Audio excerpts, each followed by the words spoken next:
Why is it sometimes you're in a bad mood? Why is it sometimes that people irritate you? What causes you to be irritable?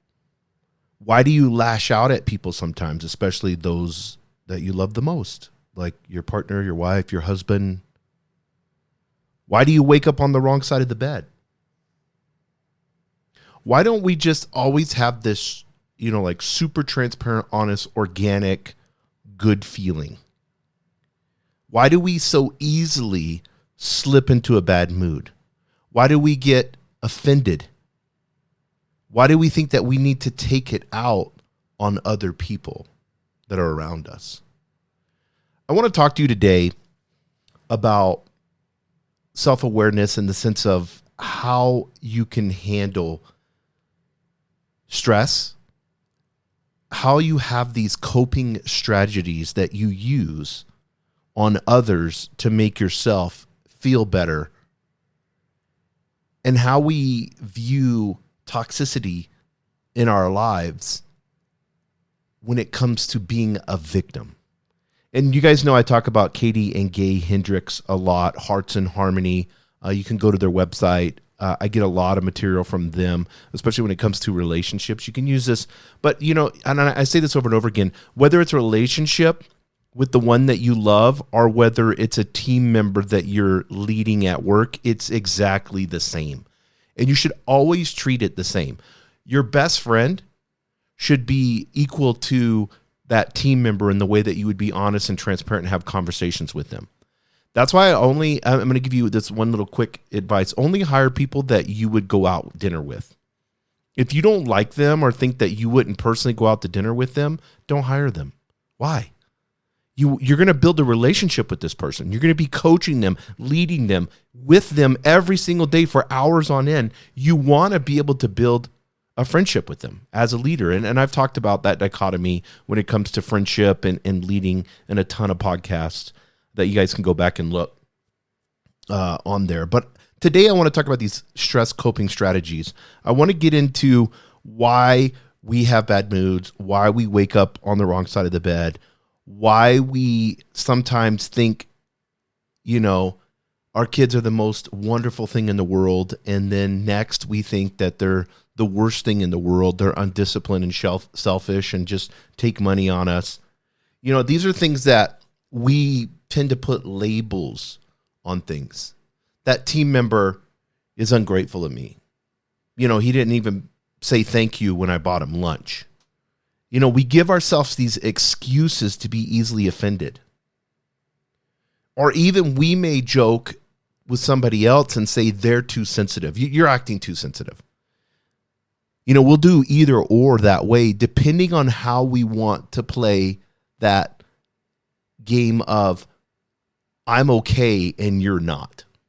Even though the problem lies with inside of me and I need to fix it, if I can shift blame, oh, you're way too sensitive, or you're not sensitive enough, or you don't love me the right way, or you don't, all relationships stem from who's the bigger victim. Let me say that again. All relationship problems stem from who's the bigger victim. No, this, and this, and I. You always see the I's.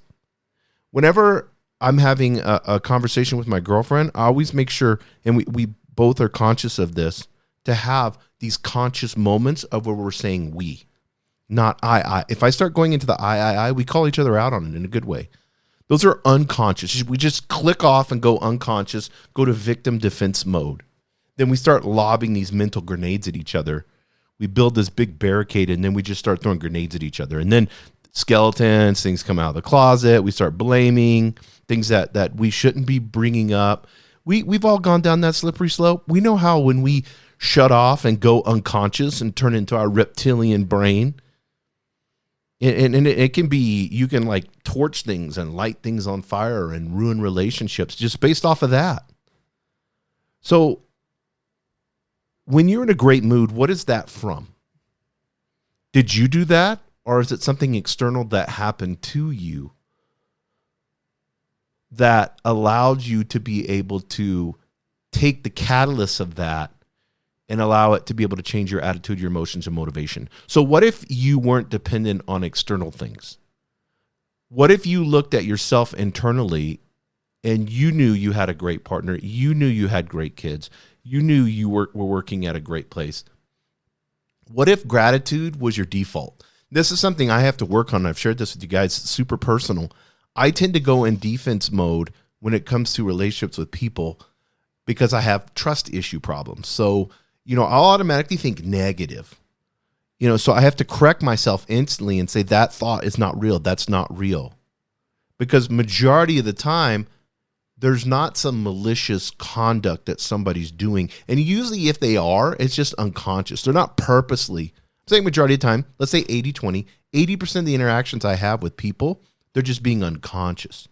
Now, whether I get my feelings hurt, then that's up to me to decipher that, because those are my feelings. They don't know how I'm feeling, and they don't know what they're doing or are not doing to me. 20% of the time, I'd say it's probably on purpose. I mean, if you're dealing with your enemies a lot of time, or you have somebody that hates you, but that usually can be fixed too, and I've done podcasts on that. And then when you start, you have to recognize when you get into this defensive, I'm a victim mode, you're going to start running these two words. If only. If only this was better. If only they would do this. If only, I could lose some weight. If only they were more affectionate. If only, they would spend quality time with me. We get into this, if only they would, put the toilet lid down or pick up after themselves or their clothes. It's always these if only. When you start saying if only, you must stop yourself right there. Say, I'm playing the if only game and the problem's inside of me. And I need to be self-aware and find out where this emotion is coming from. Because it's misguided and you're going down this unconscious ego pathway when you start playing the if only game. And ego always wants to try to make you feel better by blaming other things and other people in your life. Always get that. So when you're not taking personal responsibility for yourself and you start blaming other things, well, it was this that messed up and it was this that caused this. And that's your ego trying to make you feel better. It wants comfort over everything else. It wants you to eat McDonald's every single day, have milkshakes and Oreos and candy. It wants you to have ultimate comfort. It doesn't care if it kills you and you're jobless and you have no money. It wants you constantly to be in a comfortable state. It wants you to watch Netflix all day. Anything that you enjoy, especially things that are bad for you, it wants that for you. It wants you to be addicted to gambling. It loves when you're at that slot machine or playing poker or doing sports gambling online. It wants you to be addicted to porn and get those dopamine hits. It wants you constantly to be in this temporary, happy, unconscious comfort mode. That's why discipline is so important, because it attacks the ego. The ego cannot handle you when you're disciplined.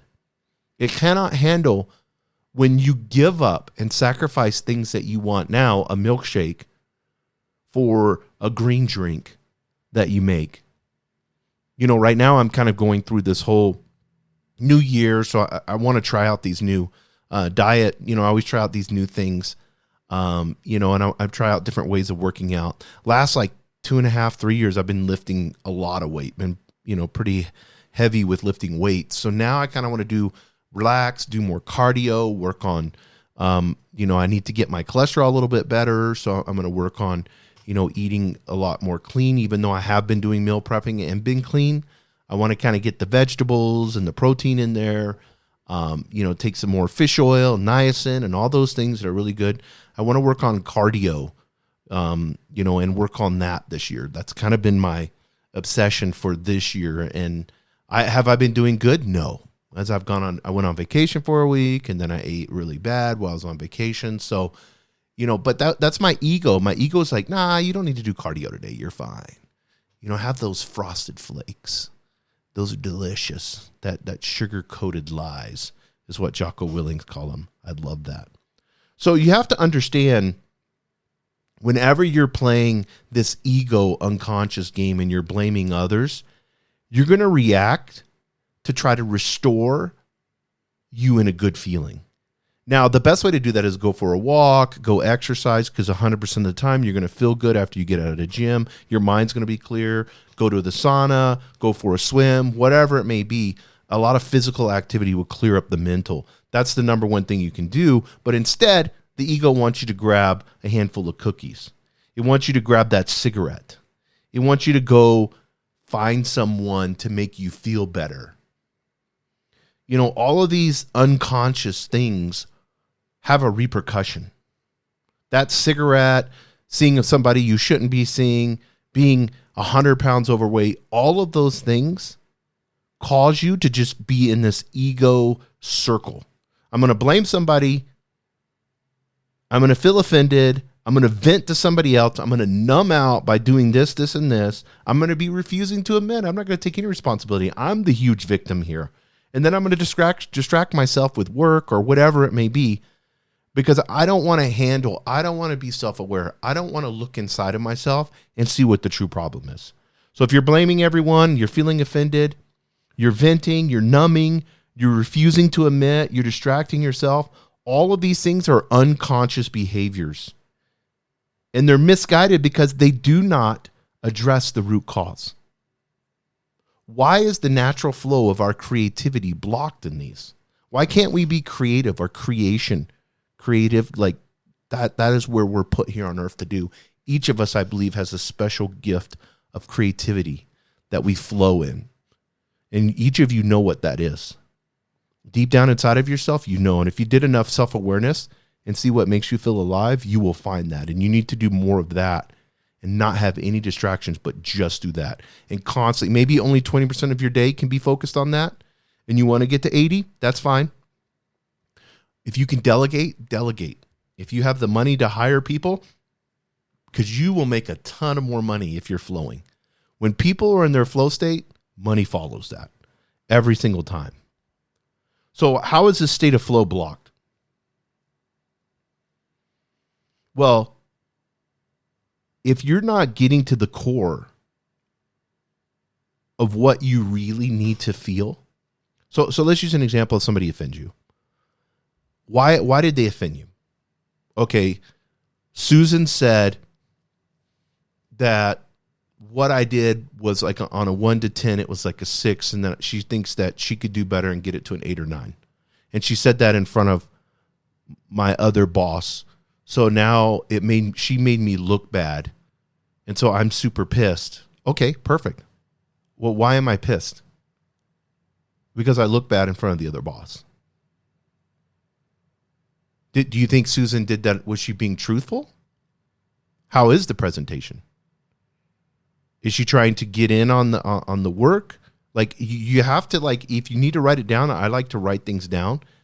Take that pad of paper out. My notepad is my favorite thing, and go through and dissect it out. Say, and then after you figure it out, the logic part of your brain will come through. I believe, like spiritually, so that spirit side of you, that eternal side of you, will start to come through, and you'll start to see answers. When you get those, then you need to have a meeting with Susan. Whether you like that or not, you need to have a meeting with Susan and ask her in a higher self way, in a spiritual way, not with anger or anything. Have questions for her, 3 or 4 questions, and ask her. It could be a short meeting. It has to be long. If you guys come up with an answer, then you need to go to your boss and say, hey, I just want to let you know I had a conversation with Susan. I know this, and this was said. Here's what we've agreed on. Here's how we're going to move forward in that. And not defending yourself. You don't need to defend yourself. The ego always wants to defend.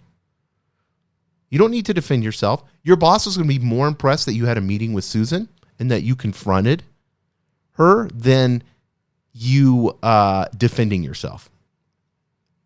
Trust me, 100%. Any type of leader is going to look at that and be like, oh, wow, they had a meeting. They got this all fixed. We're good to go. Okay, perfect. One less problem I have to worry about. Next. That's how they're going to look at it. A narcissistic person is going to make it all about them, and this is a big deal, and blah, blah, blah. I need to go talk to boss, and boss, can you believe that she said this about me? And, this is a 10, and you've seen it, and da-da-da-da-da.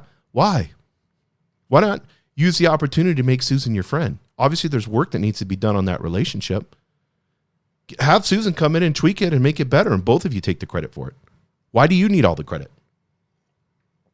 especially if Susan's on your team. Show that you're a team player and you do teamwork and you have humility. That's promotable right there. That's leadership. Your ego is the one that's stopping you and saying, I am separate from this work. I'm separate from Susan. I'm separate from my team. And I'm number one and I'm narcissistic. And this is all about me and my feelings are hurt. See, you got to get to the root of how you feel. And then how do you need to express? And that's what I said. How you need to express is having the meetings. Have a meeting with Susan, with your higher self, not in a defensive way. Have a meeting with your boss, just real quick, giving him answers. Your boss doesn't need more problems. Trust me. Don't come to your boss with problems. Come to your boss with solutions and things how you can help and things that you can do and creative ideas that you have. All meetings should be about that. I'm telling you, if you just come and you're just the tattletale on everybody else, some of you do this. This is how you've gotten your power. You're the tattle, but everybody knows it. No one's going to trust you. They may be nice to you because you're their boss and appease you, but they don't like you. Do you see what I'm saying? Find the real reason and then express that. Don't get irritable, anger, cranky, or use food or toxic substance or numbing. Those are things that will block this. And the best way to restore it, the absolutely best way to restore it is to be proactive on it. Find out the true intention and then be proactive on it. Get out of the blame, the shame, the victimhood. Get into this relaxed, peaceful state. Because when you're proactive about something and you feel like you have a handle on it, it's the uncertainty and the unpeaceful feeling that causes your ego to seek comfort. And you can do this in a few seconds just by getting a piece of paper, just by writing it out and getting that flow back. Just work through it. It doesn't take that long. 2, 3, 5 minutes, you can write this whole problem out. Deal with your feelings of why am I feeling this way towards Susan? Because she did this to me in the meeting. Or why am I feeling that? Why do I feel so defensive? Is it because the presentation isn't good? I said that earlier. You need to check yourself. Have humility. It's so important. With humility becomes peace. And I think a lot of problems in relationships and a lot of problems with you being in a bad mood is because you're not willing to take the time to stop the emotion, have discipline, and stop that emotion right there. Say, this emotion's not real. Here's what's real, and I'm going to write this all down, and I'm going to get proactive on it. But instead, what we do is we get on this emotional train, the fast bullet train. That bullet train, I just watched the one with Brad Pitt. You guys should watch it. Pretty funny. But it's like an action funny movie. It's that bullet train. Picture it that way. Full of murderers and crazy people. And it's on that train, and that's where all my emotions are at. And I'm just going to ride that emotional train. Just going to let it take me wherever it's going to take me. And I'm going to be in a bad mood. I'm going to be depressed, and I'm going to be irritable, and I'm going to take it on everybody else because I'm on this train. And this is the train. Get off the train. You don't ever have to even get on it. Just catch it. This is not real. Here's what I'm going to write down. Here's how I'm going to go through the problem. Here's how I'm going to fix it. Any problem, you can do this. Then when you begin to feel like you have a grasp on it, logically you understand it, emotions aside, your higher self begins to come in. With that higher self, creativity begins to happen. Your higher self, that eternal higher self, begins to help you solve each of the problems that you have there. Then you have communication, meetings with whoever it is, whether it's a relationship problem, whether it's a work problem. Then you have that. Then you get that solved. Now, you've solved it. You're proactive. You're operating in your higher self. You're showing love and light to others. There was darkness. Now there's light. There was hatred, envy, ego. Now there's love, unconditional love. That's how it works, guys. And I encourage you, take the time to do this and use the time when you start feeling crazy emotional. Use the time to say, this is an opportunity. I get to learn. I get to do this. This will be awesome. And if you take that approach, you're going to laugh at the emotions that throw, because you are not your emotions. Science has proven that. Neuroscience has proven that. They're just hormone responses to your eat, fight, or flight. They're little triggers that just get triggered because you've gotten threatened by something. You think it's a cheetah in the savannah desert that's after you, so you feel like you're fight or flight. That's our cheetahs nowadays, because we don't have that. But that's all it is. It's an evolutionary thing, neuroscience. Don't take it personal. Your emotions are not you.